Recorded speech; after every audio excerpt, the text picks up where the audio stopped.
Well, it's the Brecon ram himself, Mr. Sam Hobbs. Sam, we're here in Crosskeys. Of course, you haven't played for us for a couple of weeks now, isn't it? But you had a couple of guest appearances. Yeah, I managed to get a few games when the Blues were off. We had 2 weeks off because we didn't progress in the LV Cup, so I managed to negotiate a bit for spare weekends and come down and get some game time. And you really showed up. I remember. I mean, you don't speak Welsh, but or do you? No, you don't. But my missus trying to teach me. Good on her. But the Neath Ponty game, it was all Sam Hobbs this, Sam Hobbs that, Christian Dacey this, Christian Dacey that.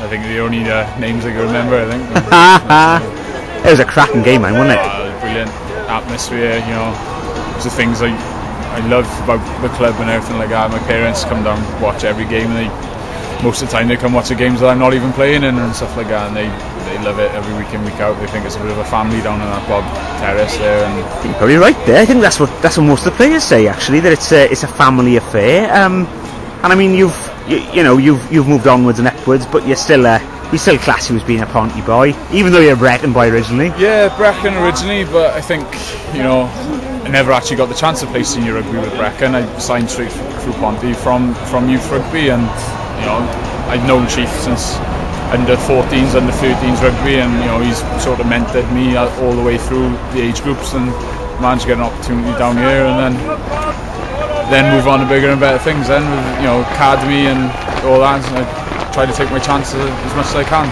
And what's the Sam Hobbs story?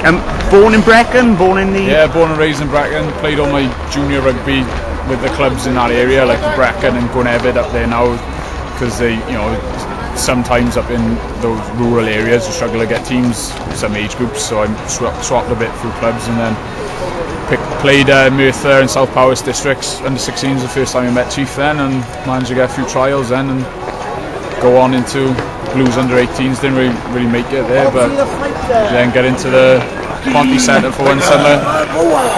Here we are. Kingy invited me down for a summer pre-season training, and from there managed to play one season, got a nasty injury when I was 18, came back and played my way into the under-19 squad for Wales, went out to a World Cup. Ironically, I had to replace Pat Palmer then. That's my shot, really. Good God, yeah, of course. Pat hurt his ankle, and he flew back, and as he flew back I flew out there and signed for the academy then that year after the World Cup. And the rest is history then. And how did you end up at Ponty? What was how did it all work with the academy structure? I was planning on going to UWIC to I do my studies at UWIC. Originally the plan was, because I didn't really have a club, I wasn't going to play for Brecon, because I like to think I could play at a higher level, and I was going to try out for the UWIC for the UWIC senior squad as they were then, but I had a bit of a situation with them. They didn't think I was good enough to play for UWIC, and I think who was coaching him? Well, Chris Davey then. But, oh dear.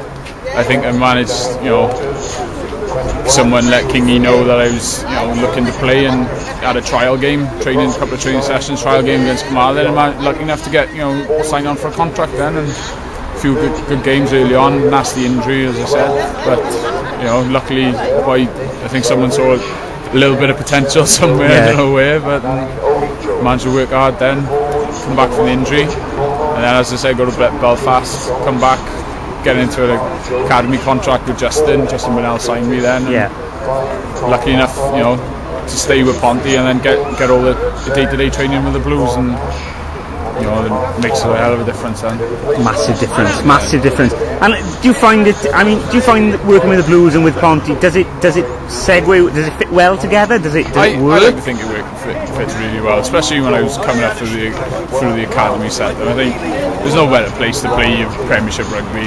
You got big crowds, big atmospheres, and they're big games. And when you're a youngster, they're the type of games you need to learn, and you need to make mistakes in and stuff like that. I'd be the first to know that early on, first couple of seasons, I had a couple of real roastings playing prop, and experience there. I'd like to think I've learned a bit more now, and managed to give a few roastings out as well. So this is it. I suppose one of the key things is that other teams will big up their game when they play against Ponty, and therefore you're having a bit more of a beasting than you would were you playing for for a smaller club, as it were. Yeah, I think, you know, when we were in the academy, we used to have a bit of banter with the Cardiff and the Wanderers boys, you know, because when we were all in the academy, it was split between the 3 Premiership clubs, and we always have a bit of banter and stuff. But they, you know, I think they were slightly jealous of the crowds, and you know, some of the TV, you know, Ponty seemed to be getting a fair share of TV games the last, you know, few seasons and stuff like that. And you know, that's you want to play as much as you can on TV, you want to play as much as you can in front of people and express yourself and learn and develop. So the Hobbs family, is it a rugby family? Is there much in the genes? There's, well, because you're the biggest bloke I've seen today. So what's ironically, I get that from my mother's side, I think, because my uncle Lawrence was a Commonwealth hammer thrower and stuff. So he used to be big on athletics. Good lord! My dad, you know, fair play. He was a gymnast and from Neath and played a lot of rugby. Hang on, hammer thrower, gymnast, professional rugby player. Yeah, I know. I saw somehow mixed together. You know, my dad had the opportunity to go to Loughborough and when he was younger, and didn't quite work out there. But you know, he still played a lot of rugby and he was very active. And he, you know, fair play. Him and Chief were probably the biggest influences on my rugby career and rugby life. When I was a kid, he used to take me all over South Wales. You know, being from Brecon, we're out on the limb up there trying to get games and play county rugby. You've got to travel all over Wales to get decent rugby, and you know, every Sunday, every midweek he'd take me, and he still takes me now to games and stuff like that when I can't drive, and you know, which is more often than not sometimes. Yeah.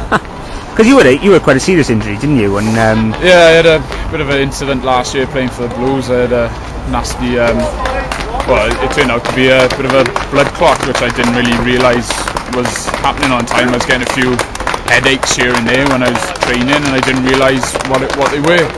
And then it just happened on the game. Leg started to go numb.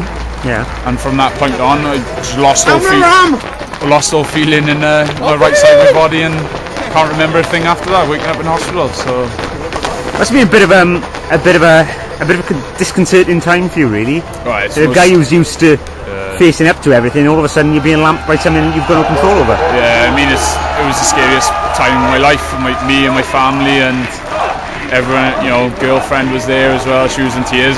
It's the first time my family, my girlfriend and her family have all come to watch me. I've all come to watch me at the same rugby match, so I don't think that'll ever happen again. Suspicion and stuff like that. Yeah, so totally just awful story, and yet Dean Gunter comes along and sticks a wine gum in your mouth. Well, what's that about? That's when we're gone now. It's going to be a bit of a season for us, isn't it? It's looking brilliant. I mean, sorry. Go on, you're fine. It's I think these next couple of weeks with the double games, I think, you know, people say it's just happened after the Merthyr game on the weekend, where, you know, things didn't really go to plan and we managed to scrape away with a win there. But you've got to wonder, you know, we've got a good squad this year, playing 2 games a week. The big emotional games like Neath on TV, then Cardiff, and then having to raise yourself. It's a lot, you know, not only physically, you might think you're fresh physically, but trying to raise yourself every single game, it's going to be, you know, it's going to be tough. And I think this is make or break now, this month of the season. Now coming down to Crosskeys tonight as well, you know, they almost turned Neath over a couple of weeks ago. These games are just getting bigger and bigger for Ponty, and there's no small games at this level, really, are there? And you know, everyone's looking at us. Everyone wants to knock us off our you know, off the top of the league, and you know, it's the press. You know, lucky for Ponty, you've got the British and Irish Cup, you've got the Swayler Cup still going on. You've got, you know, pushing for the league as well. It's you know, everyone's gunning for you. Well, that's Sam. You're wearing the logo. Well, yeah, it is us. The Bic. I know. How well have we done? It's been, you know, it's fair play. It's been amazing. I played in one of the big games this year against Llandovery away, which, you know, unfortunately I haven't had a crack at any of the English teams yet. So maybe later on the season, maybe Bristol. If the Blues are, you know, let me available and stuff like that, maybe so. But we'll see. Watch this space. Yeah, watch this. Well, I think we'll wrap this up now, because there's a game going on behind me and I want to watch it. I think we both want to watch it at the moment. Yeah. We'll have a chat. We'll see how it goes. We'll have a chat later in the season. Yeah. I don't even know if you'll be pulling on the black and white next season, but for whatever happens in future, Sam Hobbs, I wish you the very, very best of luck. Cheers, and this is going to be a good season, I think. Yeah, definitely. I got a good feeling as well. And me too, but me too. Cheers, Sam. Cheers.